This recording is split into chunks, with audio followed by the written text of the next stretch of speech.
Mesdames et messieurs, bonsoir. Bienvenue dans la grande interview chez Mwambi International Network. Je m'appelle Alphonse Mwambi. Le mercredi 6 janvier 2021, le Capitole, le temple de la démocratie américaine à Washington, a été vandalisé par des sympathisants de Donald Trump, le tout-puissant président des États-Unis, pour réclamer la victoire de leur idole. Que dis-je? Pour renverser les résultats des élections pourtant largement gagnées par Joe Biden. Plusieurs blessés, 5 morts et une débandade totale des élus du peuple, sénateurs, membres du Congrès et le vice-président Mike Pence. Quelle image a donné ce spectacle digne de Hollywood au reste du monde, aux élèves de la démocratie occidentale? Est-ce que la démocratie occidentale est-elle arrivée à sa date de péremption? Que deviendra le discours de la bonne, où le président français François Mitterrand, le 20 juin 1990, imposa la démocratie aux nations africaines? Pour analyser tout ceci, je reçois pour vous notre invité spécial, un grand spécialiste des relations internationales, professeur émérite des universités à Sciences Po Paris et auteur de plusieurs livres. J'ai cité M. Bertrand Badi. M. Bertrand Badi, bonsoir. Bonsoir. Alors, M. Bertrand Badi, moi, quand j'ai regardé ces images, la question qui m'est arrivée à la tête tout de suite, c'est que la démocratie occidentale a-t-elle atteint sa date de péremption? Et vous, quand vous avez regardé ces images, qu'est-ce que cela vous a inspiré? Alors, bien sûr, vous avez tout à fait raison de dire que ce sont les symboles de la démocratie et symboles particulièrement vénérés aux États-Unis qui ont été attaqués le 6 janvier. Donc, on ne peut pas s'empêcher de se poser la question que vous venez de m'adresser. Il faut faire quand même très attention. Il faut faire très attention d'abord parce qu'il n'y a pas une démocratie occidentale unique. Et si même il y avait une démocratie occidentale, l'idée de démocratie occidentale ou à l'occidentale ne couvre pas le champ des possibles en matière démocratique. Et ça, effectivement, puisque j'ai la chance de m'adresser à mes amis africains, à ce continent d'avenir, je peux tout de suite dire que c'est une invitation supplémentaire pour que les Africains définissent eux-mêmes leur modèle de démocratie et que le temps du copiage, de l'imitation, le temps des modèles idéaux, le temps des hiérarchies culturelles où il y aurait une culture politique élue dans le monde qui viendrait ainsi expliquer au reste du monde ce qu'il doit faire, ce temps est révolu. Et ce qui s'est passé le 6 janvier en est un signe supplémentaire. Et oui, je vous en prie. Allez-y. Mais il y a derrière ces événements incroyables, inimaginables. On m'aurait montré ça il y a quelques semaines, j'aurais dit mais c'est un mauvais film qui manque de réalisme. Derrière ces images, je dirais que ce n'est pas tant la démocratie qui est en crise. Et là, il faut bien réfléchir sur cette question. C'est la société américaine. La société américaine connaît une pathologie sévère, comme on dirait en milieu médical, et à laquelle on n'était pas habitué, puisque finalement, les démocraties européennes ont beaucoup souffert, ont été beaucoup secouées, et nous-mêmes en France récemment, avec le mouvement des Gilets jaunes, on s'interrogeait sur nos mécanismes institutionnels. Dans les pays du Sud, la démocratie est malmenée, souvent même elle n'existe pas, mais aux États-Unis, on avait l'impression qu'on avait affaire à un modèle de stabilité. Or, il s'est produit quelque chose qui n'a été analysé par personne et surtout qui n'a été prévu par personne, qui est que lorsque nous sommes sortis de la bipolarité, qu'est tombé le mur de Berlin, peu à peu, on a vu les États-Unis entrer doublement en crise internationale, dans la mesure où ils ne parvenaient pas à établir leur hégémonie, alors qu'ils n'avaient plus de rivaux de leur taille, hein, et toute une série de défaites en Somalie, en Irak, en Afghanistan se sont succédées, et puis une crise intérieure de la société américaine. Et c'est cette crise intérieure qu'exprime d'abord les 74 millions de voix portées sur Trump et qu'exprime de manière hyper radicalisée les manifestants, en fait plus que des manifestants, les agités qui se sont retrouvés le 6 janvier au Capitole. Et tant que cette crise ne sera pas résolue, on verra monter ce qui me paraît être l'élément essentiel de tout cela, à savoir une défiance à l'égard des institutions, une sorte de soupçon porté sur leur légitimité et leur efficacité, et c'est bien cela le message. Quand vous avez 74 millions de personnes qui votent pour Trump, après 4 ans de mandat un peu particulier, et que parmi ces 74 millions, 68% disent les élections ont été truquées. C'est-à-dire, vous avez près de 50 millions d'Américains qui ne croient plus en la vérité de leurs institutions, en leur légitimité et même en leur légalité. Eh bien, vous avez un risque de violence qui vient ainsi déboucher quelques dizaines, ils n'étaient pas très très nombreux, hein, viennent envahir le Capitole, et c'est le signe de cette petite étincelle, de cette petite allumette sur un bel équilibre institutionnel que d'aucuns croyaient inébranlable.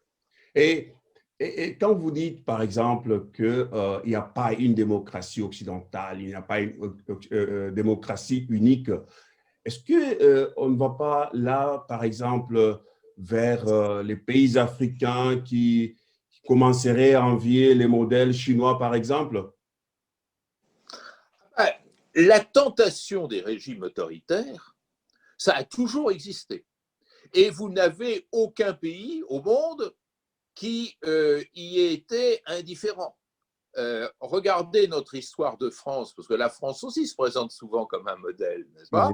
Regardez l'histoire de France, le bonapartisme est quelque chose qui s'est révélé régulièrement dans notre histoire jusqu'à récemment, qui a commencé sous la Révolution française, c'était le vrai Napoléon Bonaparte, puis ensuite qui s'est retrouvé au XIXe siècle avec le neveu qui est devenu Napoléon III, qu'on a retrouvé avec le boulangisme, avec les ligues, avec toute une série de forces politiques qui quelquefois ont pratiquement gagné le pouvoir et qui ont cédé à la tentation autoritaire. Alors, il faut faire très attention parce que d'un certain point de vue, l'autoritarisme, c'est plus facile que la démocratie. Il suffit d'installer des soldats bien armés aux bons endroits et quelques policiers retors capables de torturer d'éventuels rebelles et vous installez un régime qui fonctionnera tout seul parce qu'il n'y aura plus de compte à régler, de compte à rendre, pardon, à quiconque. C'est donc une vraie tentation qui est rehaussée depuis un certain temps par le fait, comme vous le dites très justement, que la Chine a tendance d'abord à réussir son entrée dans la mondialisation et a réussi, semble-t-il, parce que c'est plus compliqué que ça aussi, mais c'est l'image qu'elle donne, a réussi à contenir le péril sanitaire de façon beaucoup plus efficace que les États-Unis. Alors évidemment, cette tentation autoritaire existe. Oui, mais tout n'est pas noir, tout n'est pas négatif dans notre histoire. Regardez ce qui s'est passé depuis quelques années, depuis le printemps arabe, c'est-à-dire un vent venant et soufflant du sud, les peuples acceptent de moins en moins de se soumettre aux règles de l'autocratie et aujourd'hui, le despote, l'autocrate, le tyran, le dictateur prend beaucoup plus de risques qu'il n'en prenait il y a 20, 30 ou 40 ans.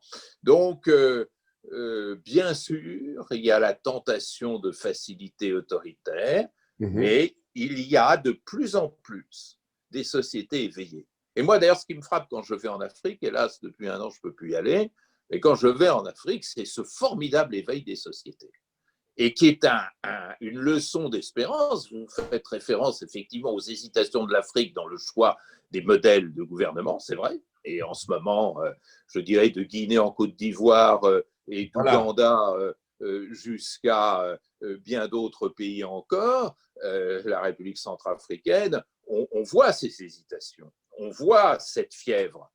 Mais en même temps, moi, quand je vais en Afrique, ce que je vois, c'est une jeunesse étudiante qui sait ce qu'elle veut, des jeunes intellectuels qui brisent les tabous d'une situation postcoloniale et une décision ferme de ne plus se laisser faire face à la corruption, face aux manipulations et tout ce qui s'ensuit. Donc l'histoire n'est pas finie. Elle est peut-être en train de prendre un tour négatif aux États-Unis. Je pense qu'elle est en train de prendre un tour positif en Afrique. Et ça sera long. Et cette jeunesse-là qui ne se laisse pas faire, la jeunesse africaine qui ne se laisse pas faire, mais de temps en temps, ça fait déjà depuis 1990, j'ai rappelé là l'histoire de la Baule avec le discours inaugural de la démocratie en Afrique par François Mitterrand. Et puis, depuis lors, cette jeunesse africaine qui ne veut pas de la corruption, qui ne veut pas du vol électoral, s'est vu voler sa démocratie, ses élections. Vous avez cité quelques pays là. Vous avez par exemple le président au Togo qui est toujours là. Et quand on voit qu'il y a les urnes qui sont bourrées, et puis après on voit la France démocratique qui légitime ce genre des élections. Et en Côte d'Ivoire, on a vu même Laurent Gbagbo finir à la CPI, ici à La Haye où je me trouve. Est-ce que cette jeunesse-là va toujours continuer à croire en cette si belle démocratie de la France? Alors, il y a plusieurs éléments et je crois qu'on est là peut-être au centre du débat et au centre du tourbillon. D'abord, François Mitterrand avait probablement des convictions sincères et un désir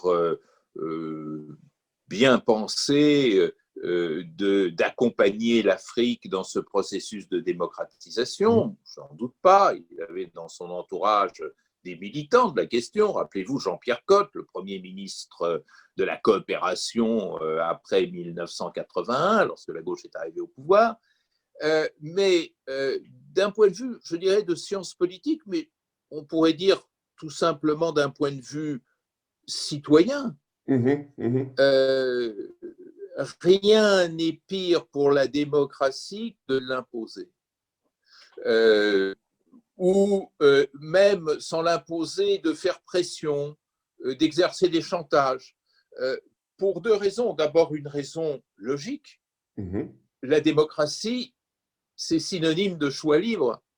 Comment peut-on imposer un choix libre? C'est un sujet de dissertation, mais je pense que chacun est gêné dès qu'il voit associer la menace, le chantage, même tout simplement le troc entre l'acceptation de la démocratie et les offres d'aide.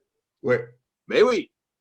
Donc, d'un certain point de vue, je dirais que ça a gêné la promotion de l'idéal démocratique, ça a peut-être démobilisé une jeunesse qui dit « mais c'est moi qui suis porteuse de ce modèle, c'est pas l'autre, l'autre il s'est suffisamment occupé de nous autrefois et de manière assez peu aimable, donc la démocratie, c'est mon affaire à moi, je n'ai pas à en être dépossédé. » Et c'est vrai qu'on a vécu un temps en Afrique, je me souviens, ces années-là, ces années 80, où il y avait une sorte de désespérance à l'égard de la démocratie. L'autre élément, c'est que le temps est long. Il faut comprendre, l'Afrique vit quelque chose, pas seulement l'Afrique, mais surtout l'Afrique, vit quelque chose d'impossible, à savoir inventer un modèle politique en quelques années. Nous, Européens, donneurs de leçons par excellence, combien de temps nous avons mis pour inventer le modèle démocratique? Notre État, l'État tel que nous le concevons, est apparu à la fin du Moyen-Âge, donc nous sommes entre le XIVe, XVe, XVIe siècle, et nous sommes entrés de plein pied en démocratie à la fin du XIXe siècle. C'est-à-dire que nous avons mis 5 siècles pour construire la démocratie. Et pourquoi faut-il du temps pour construire la démocratie? Parce que la démocratie, ce n'est pas seulement un mécano institutionnel. La démocratie, c'est une culture. La démocratie, c'est des comportements. La démocratie, c'est justement cette invention, et l'invention humaine, l'invention sociale, ça prend du temps. Et on a rendu, je pense, à l'Afrique, peut-être de bonne foi, le pire des services. C'est-à-dire, on lui a dit, écoutez, vous n'avez pas grand temps, puisque vous sortez de la colonisation et vous entrez immédiatement dans le temps de l'indépendance. Alors, comme vous n'avez pas le temps de fabriquer vos modèles, on vous l'apporte, on vous le livre clé en main. Et je me souviens, moi j'étais étudiant à l'époque, de mes professeurs à la faculté de droit de Paris, qui se vantaient d'avoir, l'un écrit la constitution de la Côte d'Ivoire, l'autre celle du Sénégal, etc. Bon, moi, j'étais pas à ce moment-là encore très éduqué et très formé, mais je trouvais un peu bizarre qu'un monsieur qui habite Bécon-les-Bruyères puisse, dans son salon ou dans son bureau, écrire la constitution de peuples qui ont une très longue histoire, parce que d'une façon générale, en Europe, on ne veut pas entendre parler de l'histoire précoloniale, mais celle-ci est pourtant extrêmement riche et porteuse d'emblèmes. Donc, il va falloir casser, hein, je prends des termes brutaux, ces modèles préfabriqués. Vous savez, le préfabriqué, ça ne marche jamais. Hein. Préfabriqué, vous le branchez à votre prise et puis ça explose tout de suite. Donc, il va falloir casser ça, il va falloir réinventer. Alors, bon, il peut y avoir un temps de transition, c'est là-dessus que je mise, c'est-à-dire ce temps d'invention. Moi, je le vois déjà en marche chez les intellectuels. Et donc, c'est la première étape déjà qui est faite. Et ces temps de l'invention de la démocratie africaine, comme vous le dites si bien, la période précoloniale, on a vu le Congo, il y avait des royaumes et tout, mais maintenant, 60 ans après les indépendances, l'Afrique a hérité des États, pour ne pas dire État de droit, État tout court. Et quand on regarde les États en Afrique, moi j'ai l'impression que ces États-là n'existent même pas. Et est-ce que l'on peut, quand vous prenez le Mali, est-ce qu'il y a un État? Vous prenez le Congo, est-ce qu'il y a un État? Vous prenez la plupart des pays comme ça. L'État n'existe pas. Et sur quelle base peut-on asseoir l'État de droit, la démocratie, s'il n'y a pas d'État du tout? Alors, c'est une question très complexe qui résume les enjeux contemporains. Je dirais d'abord qu'il convient de se tourner vers les pères fondateurs, c'est-à-dire les grands leaders de l'indépendance. Un Nkrumah, un Sékou Touré, un Julius Nyerere, un Nelson Mandela. Et quand on lit et écoute ces grands hommes, qui sont quand même des grands sages de l'Afrique, même si quelques-uns d'entre eux ont quelquefois glissé un peu trop vers autre chose, disons, c'était des panafricanistes. C'était des panafricanistes. C'est-à-dire, c'était des personnes, et vous avez des écrits de Nkrumah notamment, qui sont très clairs de ce point de vue-là. Ces gens-là ne croyaient pas en l'importation du modèle étatique européen en Afrique. Et il rejoignait quelque chose, moi, que j'ai senti lorsque j'étais en Afrique et lorsque je parlais avec mes amis africains, mes collègues africains, mais aussi avec des gens que je rencontrais comme ça. Le grand avantage de l'Afrique, c'est qu'on peut lier conversation très vite et grâce à cette sociabilité exceptionnelle. Voilà. Il ne me disait pas spontanément je suis burkinabé ou équato-guinéen ou centrafricain. Il me disait soit je suis Bambara, Peul, Aoussa, Baoulé, c'est Noufo, ou je suis africain. Ou je suis africain. Et si vous regardez, et ça c'est très intéressant et très encourageant, si vous regardez l'histoire africaine depuis les indépendances des années 60, vous trouvez très peu de conflits interétatiques. Ce qui montre bien que l'obsession de l'intérêt stato-national n'existe pas en Afrique.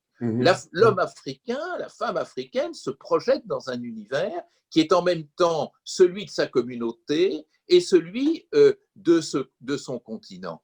Et enrichi dans cette démarche par cette vieille tradition africaine que nous, en Europe, on n'arrive pas à comprendre, qui est cette sympathie naturelle pour le migrant, pour celui qui se déplace. L'Afrique a toujours été une terre de mouvement, alors que l'Europe a toujours été une terre de frontières et de territorialité. Moi, je me souviens, la dernière fois que j'étais au Bénin, on parlait beaucoup du problème de la frontière bénino-nigériane, par exemple. Et c'est toujours d'actualité en ce moment. Hein. Ben voilà, c'est pour ça que je donne cet exemple.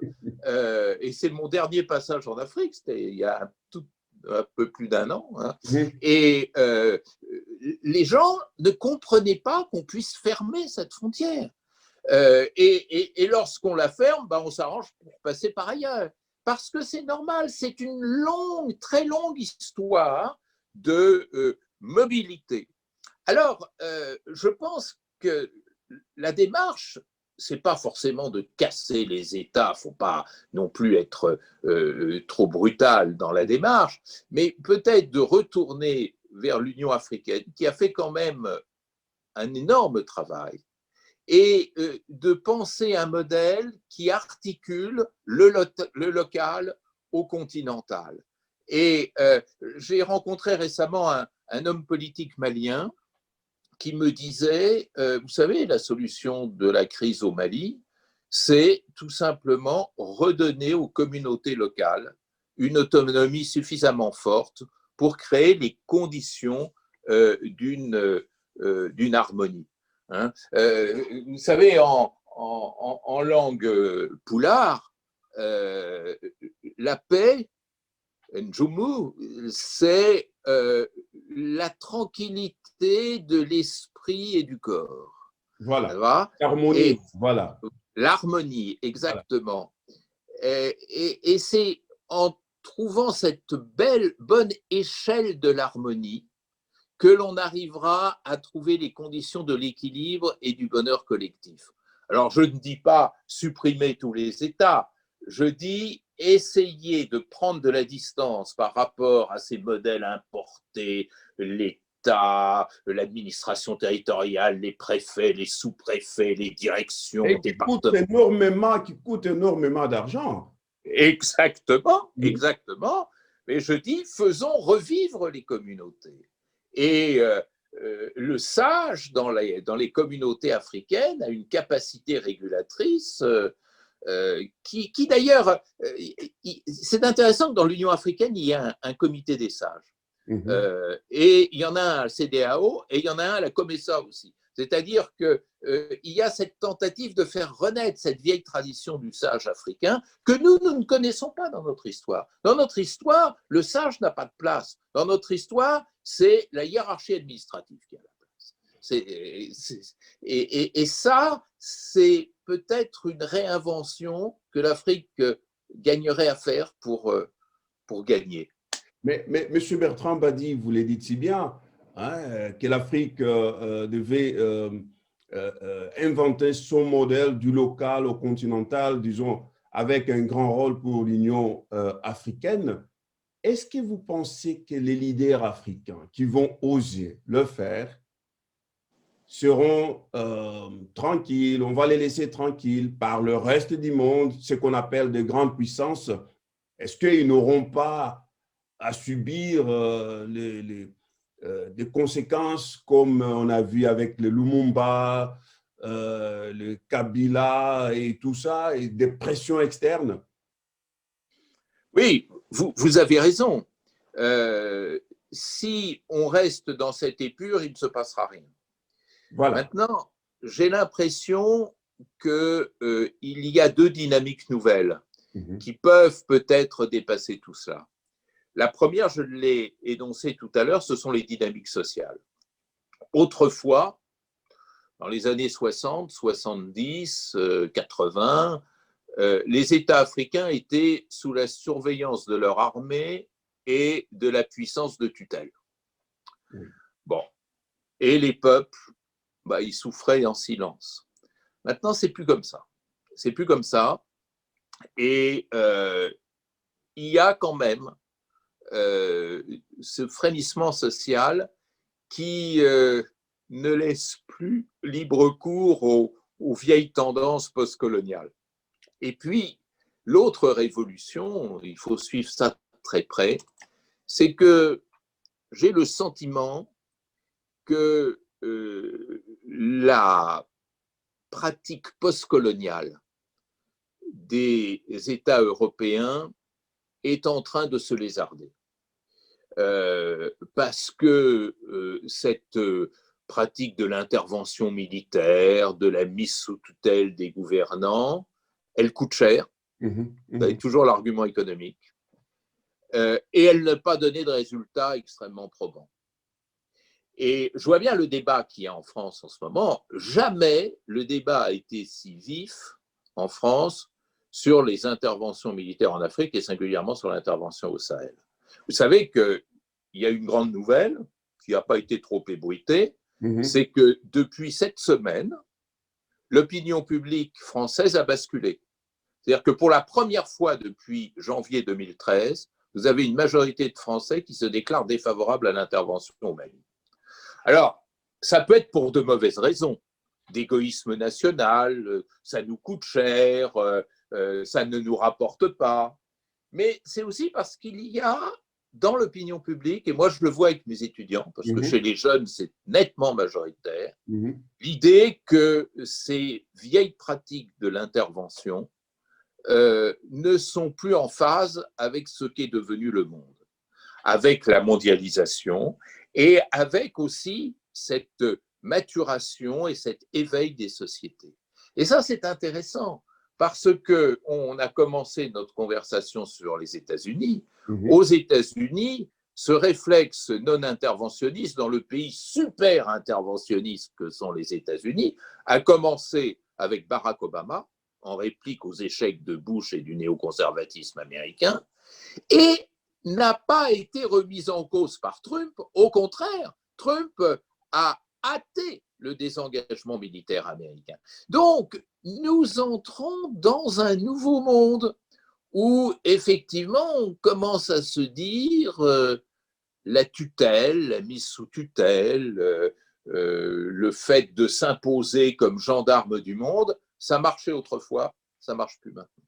Mais est-ce que vous avez parlé là même de l'opinion publique française qui est en train de changer et vis-à-vis des interventions, est-ce que la population française en particulier et l'opinion française en particulier, mais l'opinion occidentale en général, comprend les vraies raisons des interventions occidentales en Afrique? Est-ce que l'opinion est mieux informée? Est-ce que il y a une sincérité dans cette information-là? Alors, il y a une contradiction, et vous avez raison de la suggérer. Il y a une contradiction parce que l'information dans notre monde globalisé, elle est de plus en plus forte, c'est-à-dire les images arrivent de plus en plus, tout le monde a la télévision chez soi, tout le monde a Internet, donc l'information circule. Vous savez, l'Afrique, quand j'étais étudiant, elle était connue uniquement à travers quelques images d'Épinal, les missions chrétiennes, les plages de sable blanc au Sénégal, et voilà, on n'allait pas plus loin. Maintenant, il y a quand même une connaissance intimiste de l'Afrique qui fait que on ne peut plus véritablement la traiter n'importe comment. Mais en même temps,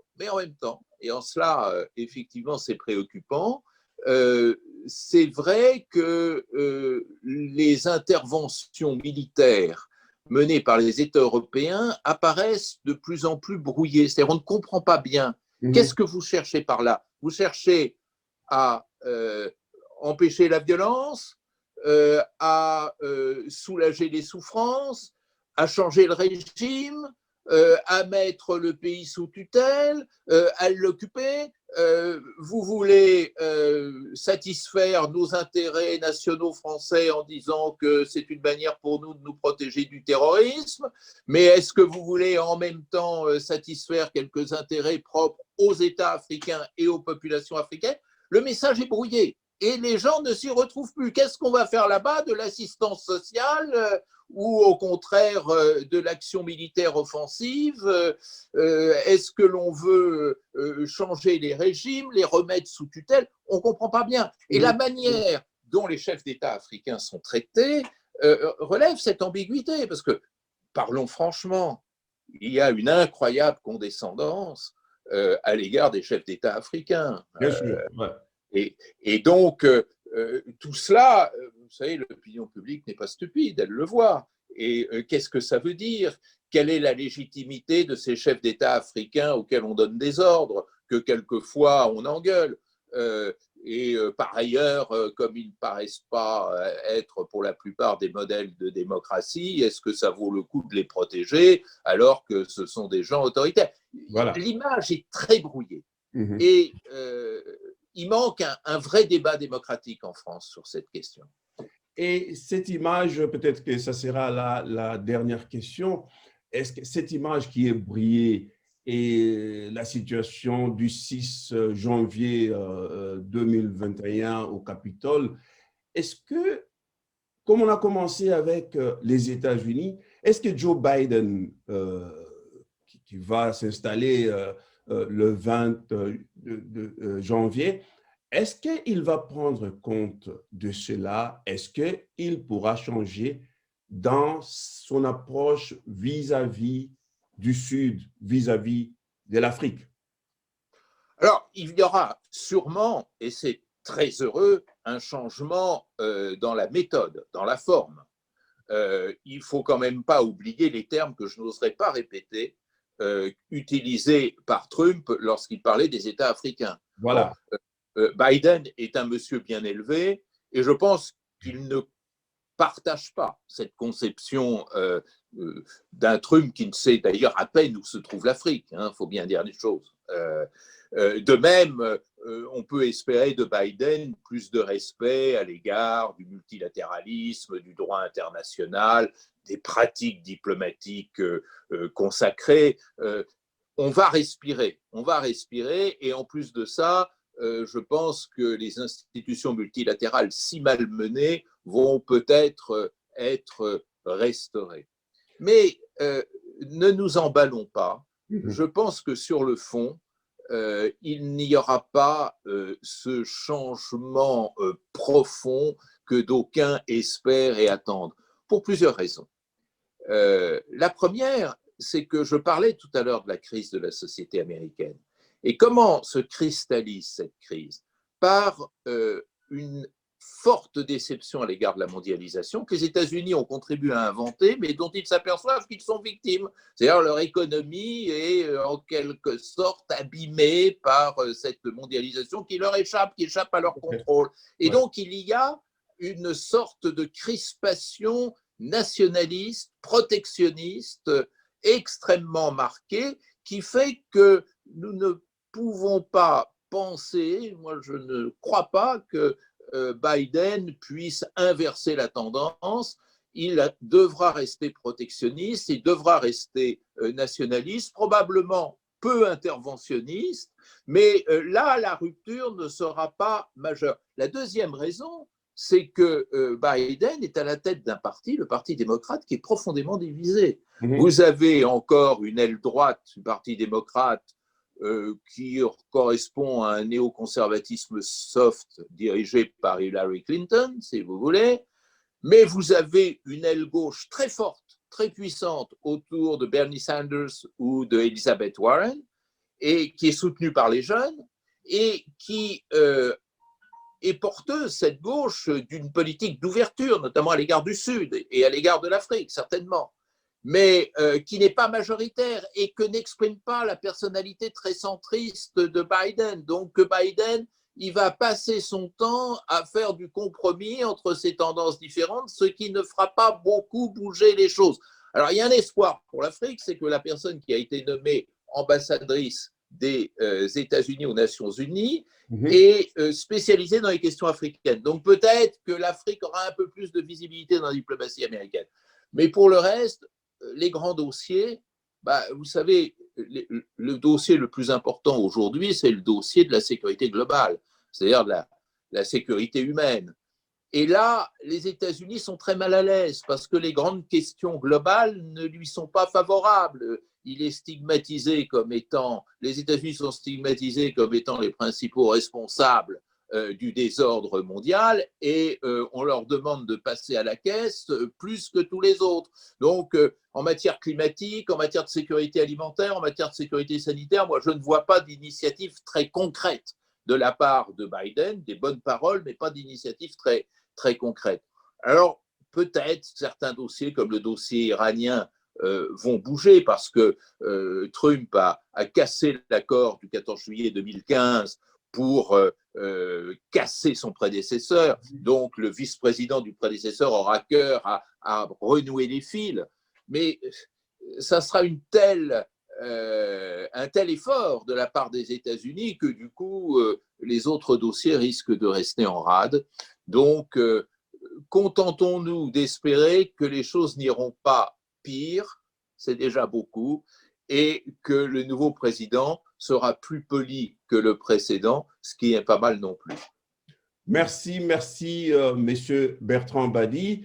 Joe Biden ne va pas renverser totalement la tendance, mais les États africains, les États du Sud sont appelés à renverser la tendance, c'est-à-dire créer un modèle local, du local au continental, un modèle à eux-mêmes. Merci, Monsieur Bertrand Badi. Nous sommes toujours heureux de vous recevoir. Merci infiniment et à la prochaine fois.